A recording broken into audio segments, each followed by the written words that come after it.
বন্যা পরিস্থিতি ক্রমশ জটিল হচ্ছে কিন্তু দাসপুর জুড়ে। দাসপুর ১ নম্বর ব্লক এলাকার নাড়াজোল গ্রাম পঞ্চায়েত এলাকার আমডাংরা এলাকাতে শিলাবতী নদীর বাঁধ ভেঙে গেল বেশ কিছুক্ষণ আগে, এমনটাই জানাচ্ছেন স্থানীয়রা। সেই ছবিতে স্পষ্টভাবেই দেখা যাচ্ছে নদীর যে জল বাঁধ ভেঙে একেবারে বেরিয়ে আসছে গ্রামের দিকে। স্থানীয়দের থেকে যেটুকু জানা গেছে, এই জল কিন্তু নিজ নাড়াজোল গ্রাম পঞ্চায়েত এলাকার বেশ কয়েকটি গ্রামকে প্লাবিত করে পৌঁছে যাবে রাজনগর গ্রাম পঞ্চায়েত এলাকার দিকে।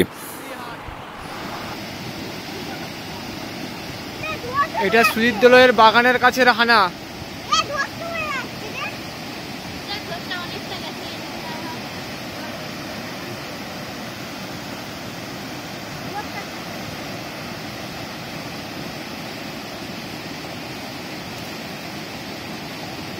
এটা সুজিতদলের বাগানের কাছের হানা।